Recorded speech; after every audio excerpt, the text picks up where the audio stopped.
तारीख थी अक्टूबर 31, 1999। एक रात जैसी कई और रातें होती हैं न्यूयॉर्क के JFK एयरपोर्ट पर इजिप्ट एयर फ्लाइट 990 तैयार खड़ी थी। एक बोइंग 767 शांतियर और पावरफुल। उसका डेस्टिनेशन कायरो, इजिप्ट। उसमें सवार थे 317 लोग।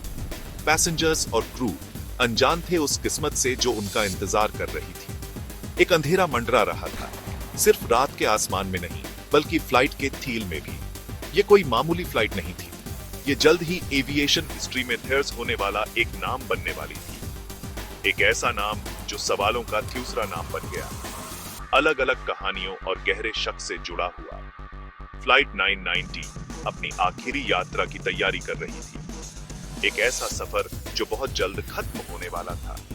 हवा में एयरपोर्ट की रोजाना वाली चहल पहल थी, लेकिन तबाही की एक अनदेखी कहानी पहले ही लिखी जा चुकी थी। कंट्रोल फ्लाइट का वो अहम हिस्सा जल्द ही खौफनाक तरीके से खोने वाला था। विशाल एयरक्राफ्ट रनवे की तरफ टैक्सी कर रहा था। उसके पावरफुल इंजन गरज उठे। एक थियो टीच तक सेफ सफर का वाकया। परिवार वाले उम्मीद भरे दिलों से गुड बाय कह रहे थे। कियोस्क दोबारा मिलने का इंतजार कर रहे थे।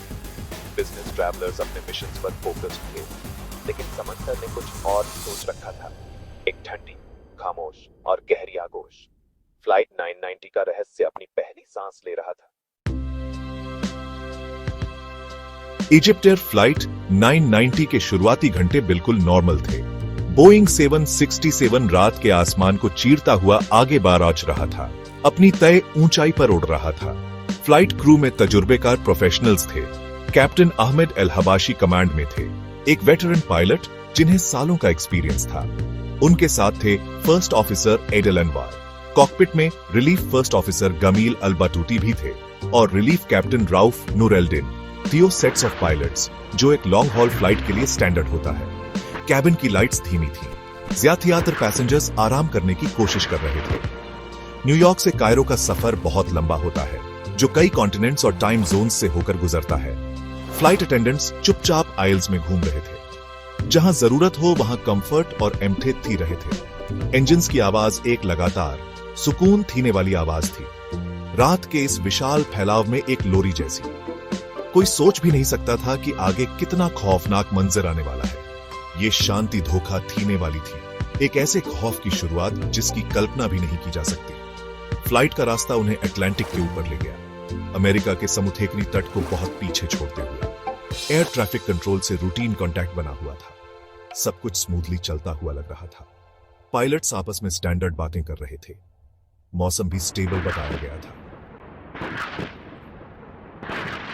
एयरक्राफ्ट 33,000 फीट की ऊंचाई पर उड़ रहा था, ट्रांस अटलांटिक फ्लाइट्स के लिए एक स्टैंडर्ड ऊंचाई। अचानक बिना किसी वार्निंग के वो हुआ जो कोई सोच भी नहीं सकता था। बोइंग 767 ने नीचे की तरफ गोता लगाया। वो तेजी से खौफनाक तरीके से नीचे गिरने लगा, नीचे अंधेरे समंदर की तरफ। पैसेंजर्स अपनी सीट बेल्ट से बुरी तरह टकराए होंगे। शांति से खौफ में एक अचानक जोर थियर बथिलाव। जी फोर्सेस बहुत जबरदस्त रहे होंगे। कैबिन में पैनिक और घबराहट फैल गई होगी। एयर ट्रैफिक कंट्रोल को कोई डिस्ट्रेस कॉल नहीं किया गया। ये खामोशी डरावनी थी और बहुत कुछ कहती थी। पायलट्स को इमरजेंसीज में कम्युनिकेट करने की ट्रेनिंग दी जाती है, मेडे बोलने और अपनी सिचुएशन बताने की। लेकिन फ्लाइट 990 से सिर्फ खामोशी थी, एक ऐसी खामोशी जिसने बाद में इन्वेस्टिगेटर्स को बहुत कुछ बताया। एयरक्राफ्ट तेजी से और अनकंट्रोल होकर गिर रहा था। गिरावट बहुत ज्यादा ढलान वाली थी, किसी भी नॉर्मल फ्लाइट मैन्यूवर से कहीं ज्यादा। प्लेन चौंकाने वाली तेजी से ऊंचाई खो रहा था। इजिप्ट एयर फ्लाइट 990 की तलाश फौरन शुरू हो गई। होप हर गुजरते घंटे के साथ कम होती जा रही थी। इवेंचुअली डिब्री समंदर की सतह पर तैरता हुआ मिला, हादसे की एक दर्दनाक पुष्टि। कोई भी जिंदगियां नहीं बचा। अगला क्रूशल स्टेप था फ्लाइट रिकॉर्डर्स को बरामद करना।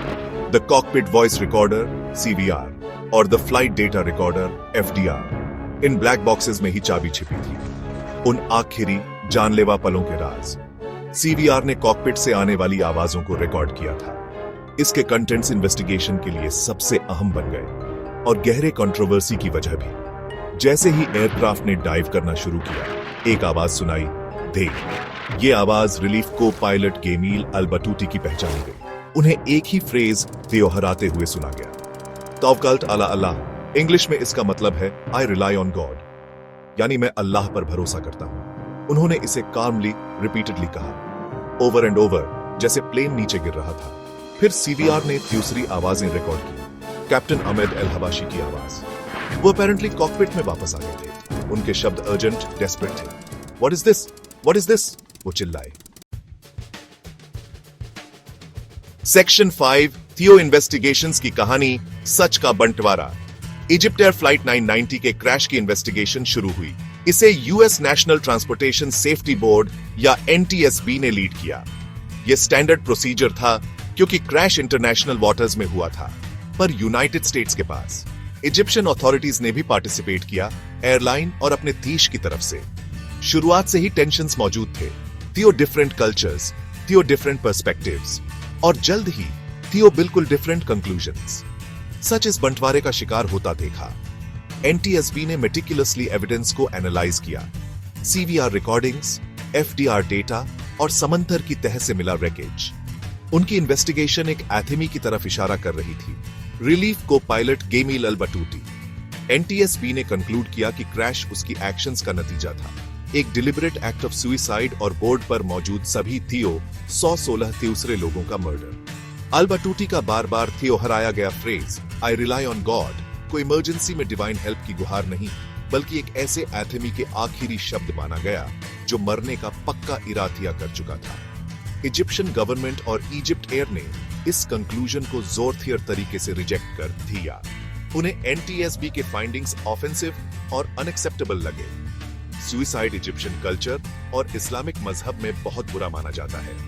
उन्होंने इंसिस्ट किया कि क्रैश जरूर मैकेनिकल फेलियर की वजह से हुआ होगा, बोइंग 767 में कोई कैटास्ट्रोफिक मेलफंक्शन। इजिप्शियन ऑफिशियल्स ने कई अल्टरनेटिव थ्योरीज दें, शायद एलिवेटर कंट्रोल सिस्टम में कोई प्रॉब्लम, या बोर्ड पर एक्सप्लोजन, या कोई external attack. None of these theories however NTSB के एविडेंस से साबित नहीं हुई। ये बंटवारा गहरा और कड़वा था। एनटीएसबी अपने फाइंडिंग्स पर अड़ा रहा, जो डेटा और कॉकपिट रिकॉर्डिंग्स पर बेस्ड थे।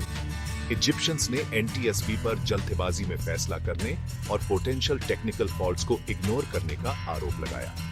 उन्होंने अपनी इन्वेस्टिगेशन की, जिसका नतीजा हैरानी की बात नहीं, मैकेनिकल फेलियर ही निकला। थियोनिया के सामने थियो ऑफिशियल कहानियां थीं, एक ही खौफनाक इवेंट की थियो कॉन्ट्रडिक्टरी एक्सप्लेनेशंस। सवाल वही रहा, कंट्रोल असल में किसके हाथ में था? सेक्शन 6, एक को पायलट पर स्पॉटलाइट गेमील अल बटूटी का रहस्य। एनटीएसबी के उंगली उठाने के बाद अटेंशन पूरी तरह गेमील अल बटूटी पर फोकस हो गया। कौन था ये आथमी? क्या चीज उसे ऐसा काम करने के लिए मोटिवेट कर सकती थी?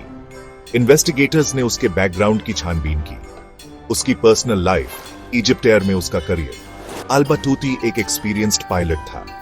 वो इजिप्शियन एयरफोर्स के लिए उड़ान भर चुका था और कई सालों से इजिप्ट एयर के साथ था। ऑन द सरफेस वो एक नॉर्मल फैमिली मैन लगता था, लेकिन एक ज्यादा स्याह तस्वीर सामने आने लगी। रिपोर्ट्स आई कि अल बटूटी पर्सनल और प्रोफेशनल डिफिकल्टीज का सामना कर रहा था। सेक्सुअल मिसकंडक्ट के एलिगेशंस थे, न्यूयॉर्क के एक होटल में फीमेल गेस्ट्स के साथ इंसिडेंट्स, जहां इजिप्ट एयर क्रूज अक्सर रुकते थे। ये एलिगेशन सीरियस थे। रूमर था कि उस पर डिसिप्लिनरी एक्शन होने वाला है, कि उसे ग्राउंडेड किया जा सकता है या फायर भी किया जा सकता है। कुछ ने कहा कि उसे उसी ट्रिप पर बताया गया था कि कायरो की ये फ्लाइट बतौर पायलट उसकी आखिरी फ्लाइट होगी। डिमोशन या डेस्क जॉब पर ट्रांसफर उसका इंतजार कर रहा था। क्या यह मोटिव हो सकता था? क्या वो गुस्से, डेस्पेयर या रिवेंज की भावना से भरा था? एफबीआई, जिसने एनटीएसबी की एम्प्टी हेड की, इन पहलुओं को देखा। उन्हें इनअप्रोप्रिएट बिहेवियर के थियावों और डिसिप्लिनरी एक्शन की पॉसिबिलिटी के सपोर्ट में एविडेंस मिले। इससे एक ऐसे आथमी की पिक्चर बनी जो बहुत ज्यादा स्ट्रेस में था। शायद एक ऐसा आथमी जिसे लगा कि उसके पास खोने को कुछ नहीं बचा। उसका आई रिलाई ऑन गॉड का काम रेपिटेशन इस कॉन्टेक्स्ट में और भी सिनिस्टर लगने लगा। मैस मर्डर सुइसाइड के एक्ट से पहले एक आखिरी डरावनी घोषणा। हाउएवर, अल बटूटी के फैमिली और कॉलीग्स ने इजिप्ट में इस पोर्ट्रेयल को रिजेक्ट कर दिया। उन्होंने उसे एक डिवाउट मुस्लिम, एक काइंड और जेंटल एथमी बताया, जो इतनी खौफनाक हरकत करने में इनकेपेबल था। उनका मानना था कि बोइंग की मैकेनिकल फेलियर या शायद किसी ज्यादा सिनिस्टर कंस्पिरेसी को कवर अप करने के लिए उसे बलि का बकरा बनाया जा रहा है। गमील अल-बटूती की स्टेट ऑफ माइंड और उन आखिरी पलों में उसके इंटेंशंस का सच इजिप्ट एयर 990 ट्रेजेडी के सबसे ज्यादा डिबेटेड एस्पेक्ट्स में से एक है। एक एथमी जो एक कभी ना खत्म होने वाले डार्क मिस्ट्री के सेंटर में है। सेक्शन 7, इंसानी गलती से परे, मैकेनिकल भूत और साजिश की कानाफूसी।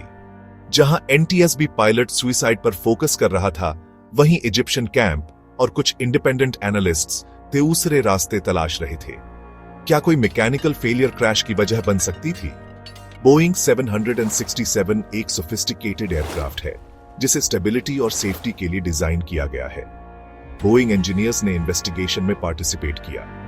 उन्होंने इंसिस्ट किया कि कोई भी non mechanical failure mode aircraft की प्रिसाइज ट्रैजेक्टरी या फ्लाइट डेटा रिकॉर्डर दोबारा रिकॉर्ड की गई एक्शंस को एक्सप्लेन नहीं कर सकता, स्पेशली इंजन्स का शटडाउन होना।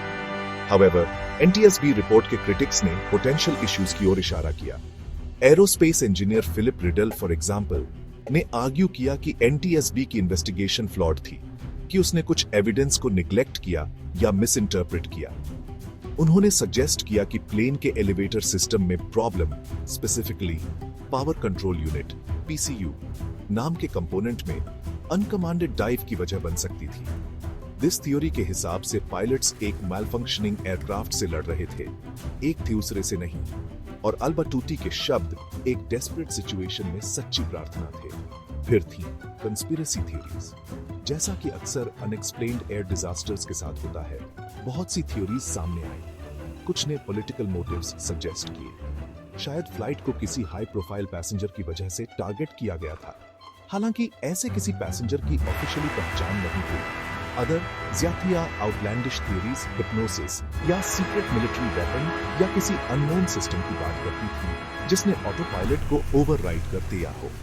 दीज थ्योरीज, हालांकि उनमें क्रेडिबल एविडेंस की कमी थी, पब्लिक की बेचैनी और डिस्टर्बिंग सुसाइड कंक्लूजन से परे एक एक्सप्लेनेशन की चाहत को देख आती थी। बोइंग की अपनी भूमिका भी स्क्रूटनी में आई, स्पेशली बाद के सालों में बोइंग एयरक्राफ्ट से जुड़े दूसरे इंसिडेंट्स के साथ, जैसे 737 मैक्स 8 क्रैशेस। कंपनी के इन्फ्लुएंस और उसके प्लेन से जुड़ी इन्वेस्टिगेशंस की थरोनेस पर सवाल उठाए गए। 2014 में FAA ने बोइंग 767 के टेक्निकल इश्यूज से जुड़े नए डायरेक्टिव्स जारी किए, जिससे बोइंग ने सिस्टम में चेंजेस किए। हालांकि ऑफिशियल्स ने इसे फ्लाइट 990 से डायरेक्टली लिंक नहीं किया। इसने ऑनगोइंग डिबेट में एक और लेयर जोड़ दी। क्या हर मैकेनिकल पॉसिबिलिटी को सच में पूरी तरह खत्म कर दिया गया था? सेक्शन 8, त्यूनियाओं का टकराव, कल्चर, शक और अनसुलझे सवाल। इजिप्ट एयर फ्लाइट 990 की इन्वेस्टिगेशन सिर्फ एक टेक्निकल एक्सरसाइज नहीं थी, ये कल्चर्स का एक गहरा टकराव भी था। अमेरिकन NTSB इन्वेस्टिगेटर्स एक सर्टेन मेथोडोलॉजी से ऑपरेट करते थे, एक direct data driven approach. Egyptian officials अपने पर्सपेक्टिव्स लेकर आए, जो नेशनल प्राइड, रिलीजियस बिलीफ्स और कल्चरल नॉर्म्स से बने थे। सुसाइड का concept, particularly mass murder suicide, उनके कॉन्टेक्स्ट में बहुत ट्रबलिंग और लगभग अनथिंकेबल था। इस कल्चरल खाई ने पूरे प्रोसेस को कॉम्प्लिकेट कर दिया, CVR को इंटरप्रेट करने से लेकर फाइनल कंक्लूजन्स को एक्सेप्ट करने तक। NTSB का टॉकल्ट आला अल्लाह का इंटरप्रिटेशन इसका एक प्राइम एग्जाम्पल है। अमेरिकन इन्वेस्टिगेटर्स के लिए FDR डेटा के कॉन्टेक्स्ट में ये एक फाइनल फेटलिस्टिक स्टेटमेंट जैसा लगा। कई इजिप्शियंस के लिए ये एक कॉमन फ्रेज था जो स्ट्रेस के समय या कोई डिफिकल्ट टास्क करते वक्त इस्तेमाल होता है। गॉड से हेल्प की गुहार, ना कि सुसाइडल इंटेंट का डेक्लरेशन। इंटरप्रिटेशन का ये डिफरेंस एक बड़ा स्टिकिंग पॉइंट बन गया, जिससे इजिप्शियंस का NTSB के मोटिव्स पर डिस्ट्रस्ट बढ़ा और उनका कन्विक्शन की सच कहीं और है, शायद किसी मैकेनिकल फॉल्ट में जिसे अमेरिकन्स ओवरलुक कर रहे थे। NTSB के ऑफिशियल कंक्लूजन पर डाउट्स बने रहे, सिर्फ इजिप्ट में ही नहीं बल्कि कुछ वेस्टर्न एक्सपर्ट्स में भी। उन्होंने अल-बटूती के साइकोलॉजिकल प्रोफाइल पर सवाल उठाए, और क्या एविडेंस इतने डिफिनिटिव थे कि सभी अदर पॉसिबिलिटीज को रूल आउट किया जा सके? कॉकपिट में फोर्स फाइट को डिफरेंटली इंटरप्रेट किया जा सकता है।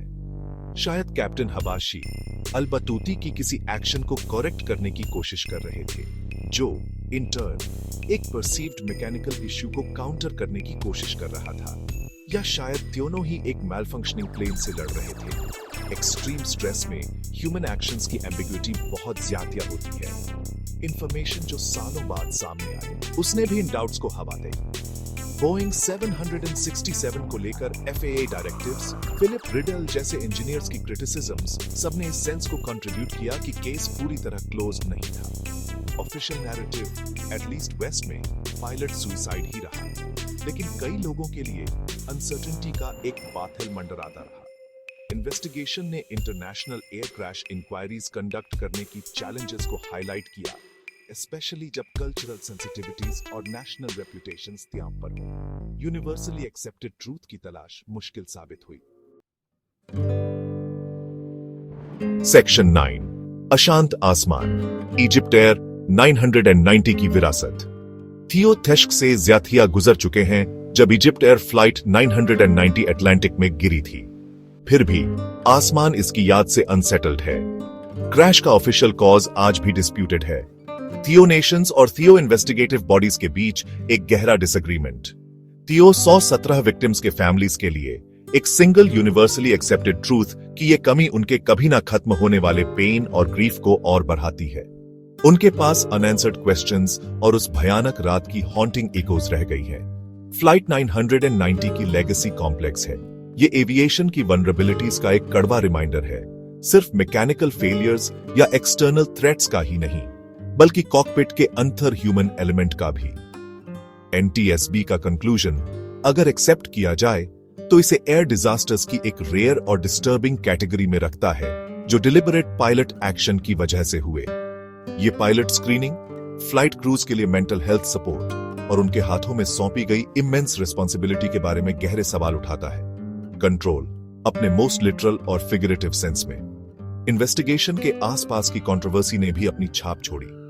इसने कंसेंसस तक पहुंचने में आने वाली डिफिकल्टीज को हाईलाइट किया, जब नेशनल प्राइड और कल्चरल इंटरप्रिटेशंस टकराते हैं। इसने ट्रांसपेरेंसी और सभी पॉसिबल कॉजेज की एग्जॉस्टिव एक्सप्लोरेशन की जरूरत पर जोर दिया, भले ही वो अनकंफर्टेबल या इनकन्वीनियंट क्यों ना हो। शक का साया एक बार पड़ जाए तो उसे पूरी तरह हटाना मुश्किल होता है, और फ्लाइट 990 के लिए वो साया लंबा है, जो ऑफिशियल रिपोर्ट्स पर ट्रस्ट के इश्यूज को छूता है। अल्टीमेटली सवाल कंट्रोल किसके हाथ में था? Control in whose hands was it? इस ट्रेजेडी के थीम में बना हुआ है।